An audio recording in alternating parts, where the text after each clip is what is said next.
durasinya berapa lama? Ini Mbak Dewi dia udah kagak ngomong. Kasih masuk. Disuntik dulu. Ada masa disuntik dia jadi ngomong sama dia ini tapi di video ngantuk-ngantuk gitu.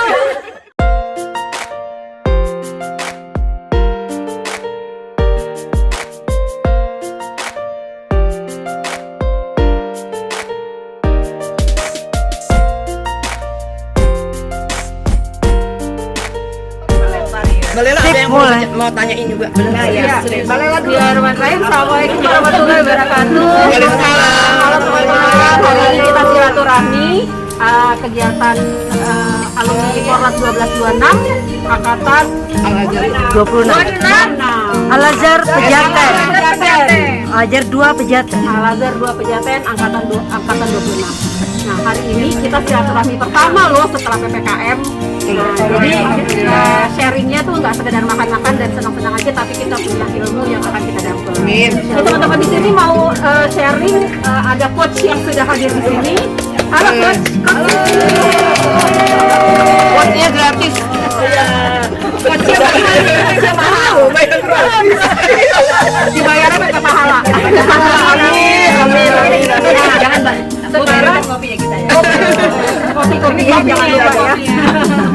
Nah, sekarang kita dengar dulu nih, kira-kira teman-teman kan pasti ada yang pengen ditanyain sama coach. Kita kasih kesempatan dulu, kira-kira siapa nih yang mau sharing dulu? Ada yang mau nanya? Halo, gimana Bu Amel? Mbak Amel. Assalamualaikum warahmatullahi wabarakatuh. Waalaikumsalam warahmatullahi wabarakatuh. Terima kasih atas waktunya hari ini bertemu dengan teman-teman yang luar biasa yang sudah sharing masing-masing dengan usahanya masing-masing. Kalau nanya mengenai saya, kayaknya semua berjalan begitu saja. Karena saya dan suami sama-sama bekerja, sibuk dengan masing-masing pekerjaannya sampai dengan. Jadi saya cerita mungkin kenapa bisa memulai usaha klinik gigi ya. Mungkin di situ aja ya yang saya cerita. Sejalan dengan waktu, kesibukan kita masing-masing, dalam satu titik ada suami sakit gigi. Jadi bermula dari situ. Ke dokter gigi manapun, udah berapa dokter gigi nggak pernah bisa sembuh. Bingung juga dia, sampai udah ininya udah bejendol, ini udah bejendol, sampai udah sangat mengganggu banget gitu kan. Kita masih tinggal di Tebet. Itu di Tebet udah dikelilingin lah tuh dokter gigi di situ. Terus juga ada tempat-tempat lain lah yang tempat-tempat yang dibilang referensi juga udah kita coba. Alat nggak sembuh juga sampai dengan gimana nih terus ketemu dengan satu dokter gigi ceritanya itu juga kebetulan ada di Tebet juga. Nah disitulah banyak referensi-referensi yang diberikan oleh si dokter gigi ini bahwa ini penyebabnya kemungkinan ada akar gigi. Jadi mau kemana-mana pun harus diperbaiki dari akarnya. Ada perawatan akar gigi yang memang harus sabar, baik dari sisi kitanya sebagai pasien, belum lagi sisi biayanya, belum sisi dokternya yang memang aware, nah sakitnya dan lain sebagainya.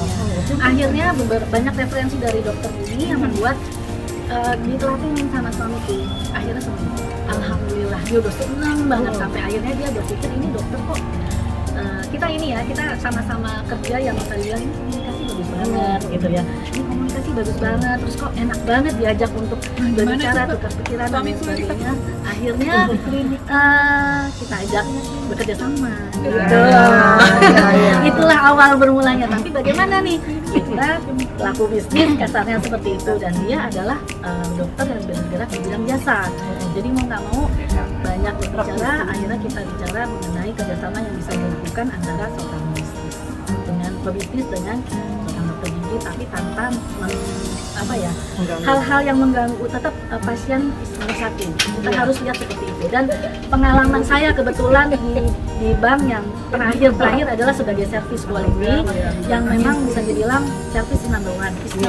Pasien adalah nomor satu. Kalau ada apa-apa pasti kita akan, biar bagaimanapun paradigma di kita pasien adalah nomor satu dan dia adalah orang yang benar-benar memang sakit dan datang ke kita harus diobati. Sebisa mungkin kalau memang keluar dari klinik gigi dia sudah sembuh. Kalau ada hal-hal yang lainnya ya ini jadi bukan terkait dengan biaya. Jadi kita awalnya seperti itu dan awal yang kita lihat visi misi kita cocoknya dengan dia dokter ini. Alhamdulillah dia setuju. Tidak komersil, saya awalnya seperti itu dulu. Nah kita lihat kita kerjasama seperti apa ya, kita bicara seperti itu akhirnya adalah satu bentuk sistem kerjasama bagi hasil. Gitu. Jadi si dokter bisa membawa, pokoknya sistem bagi hasil aja. Mbak Mel, maaf Dika, kalau sistem bagi hasil itu antara untung ruginya gimana sih Mbak? Untung ruginya gitu Saya juga Mbak? mau nanya, bagi hasil itu Mbak tahu misalnya dari dokter sama kayak itu kan penanam saham ya, itu tahu persentase berapa itu tanya ke siapa atau udah tahu Ini sendiri? kalau sistem di aku memang beda-beda ya. Ini makanya dari awal saya mau bisnis yang seperti ini. Nah, ya betul. Jadi begitu, aku mau seperti ini, lo mau nggak? Kalau memang lo bisa, ya kerja sama gue seperti itu. Itu yang aku tawarkan dari awal. Karena balik lagi, aku punya background dari service quality, aku background dari finansial juga dan keuangan. Jadi hal-hal itu yang ada di paradigmku, aku mau seperti ini gitu. Nah akhirnya mau nggak mau yang kita buat, alhamdulillah dia oke. Itulah yang kita jadikan manajer kita. Kenapa? Karena manajer di bidang kesehatan, di bidang klinik ini harus ada yang jadi manajer adalah seseorang yang tahu di bidang kesehatan. Jadi kita nggak boleh maju, kita harus di belakang. Dia yang jadi maju. Karena nanti di klinik kita jangan dipampang juga manajernya. Kita benar-benar bagian belakang gitu. Tapi urusan komplain segala Pokoknya Mbak Mel macam pemodalnya gitu ya istilahnya. bisa dibilang seperti itu. Jadi komplain segala macam larinya di kita semua. Mereka udah nggak sempat mikir-mikir kayak gitu. Itu makanya itu satu bentuk kerjasama yang memang dibuat. Maunya seperti apa? Tapi yang visi seperti aku seperti itu. Nah risikonya adalah aku harus mencari tim yang memang sevisi dan semisi. Inilah yang memang tentu dan cukup susah. Yang membuat butuh waktu. Iya, aku udah lama Mbak. Dari Kepercayaan aku masih soalnya. kerja. Ini berdua kita masih kerja sampai akhirnya suamiku minta aku harus keluar.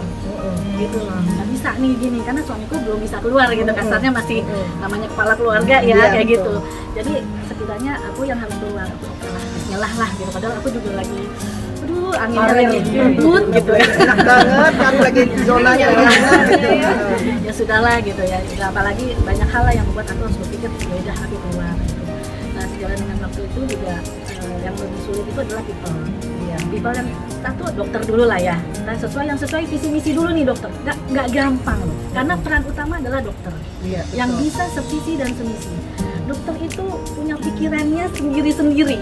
Tapi beda-beda. Ya udah kalau memang nggak sesuai silakan buat sendiri. Kalau aku bisa yang memang kita gerakan bersama. Kita tim kerjanya gitu loh.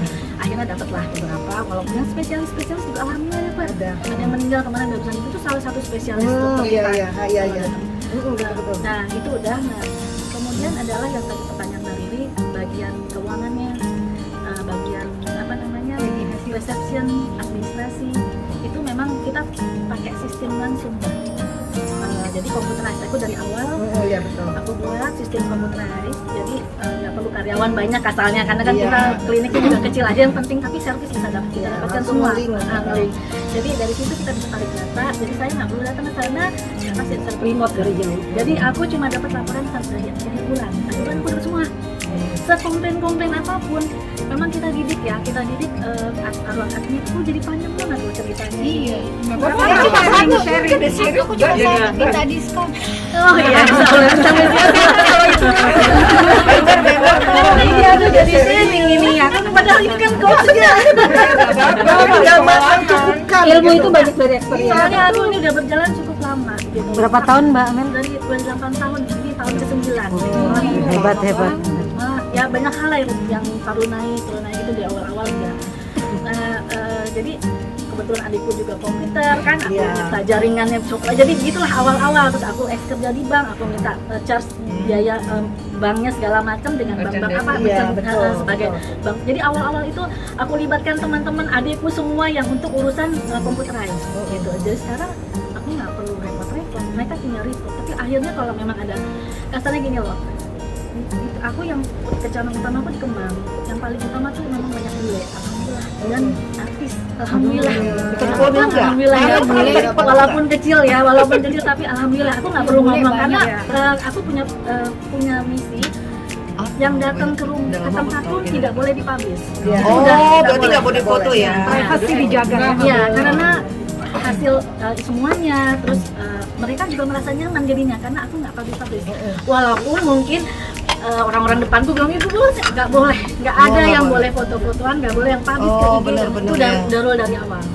Itu yang membuat mereka jadi nyaman. Dan bawa teman, bawa keluar dan alhamdulillah privasinya terjaga ya. Ya itulah jadi sedikit yang kalau jalan-jalan aku tinggal seperti itu gitu ya. Alhamdulillah juga sekarang aku udah punya 2 cabang. Minta doanya mudah-mudahan bisa nambah lagi. Amin. Selamatannya. Oh mungkin ini ya Mbak Mel si apa? Dan satu hal lagi yang aku nggak ngerti adalah jihan. Kan aku bilang ini semua Jihan. perjalanan dari Allah semua ya. Nggak ada yang aku tahu kenapa aku bisa melibatkan di bagi usaha ini. Jihan itu dari kecil benar-benar punya cita-cita pengen jadi dokter bedah, dokter internis.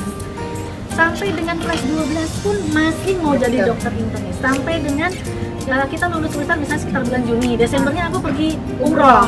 Iya. Pulang umroh, Barengan sama dia bilang keluar langsung bilang aku nggak mau lagi mama tuh dokter internis, aku maunya dokter gigi. Kenapa aku ngapain mah repot-repot mah, aku mendingan majuin usaha mama sama papa. Ya nanti aku aja yang ngurusin itu semua. Iya benar. Merinding aku mah, sampai Bu Dedeh pun bilang kok aku merinding lihat dengar Jihan ngomong. Aku nggak ada yang nyuruh dia seperti itu, tapi Dapat lagi. jawabannya seperti itu. Dapat gitu. lagi.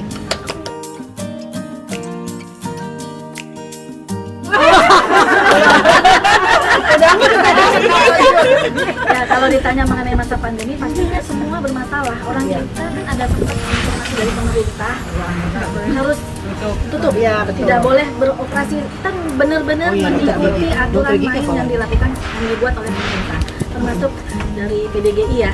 Kita sangat-sangat ikutin dulu lah, nggak mau ada masalah lah seperti itu. Tapi di saat-saat sudah dibolehkan, banyak klinik gigi yang belum berani untuk membuka. Banyak syaratnya Ya, banyak syaratnya.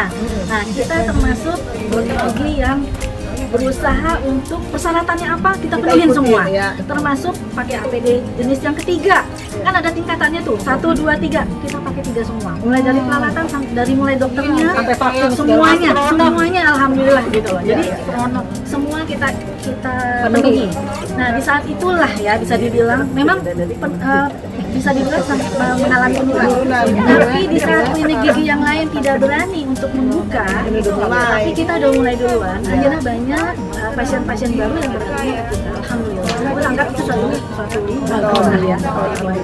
Dan akhirnya kita bisa merangkul pasien baru walaupun mungkin secara overall penghasilan menurun, pendapatan tapi running dan pasien baru terus menurun. Ya, ada pasien baru. Gitu ya. Alhamdulillah.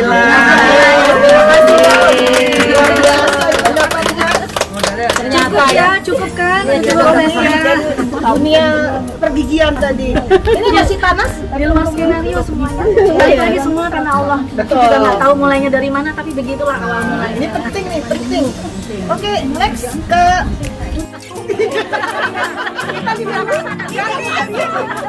enak banget Mbak Dewi. Ini durasinya berapa? Ini Mbak Dewi dia udah kagak ngomong, udah kasih masukan. Disuntik dulu. Tapi di video ngantuk-ngantuk gitu.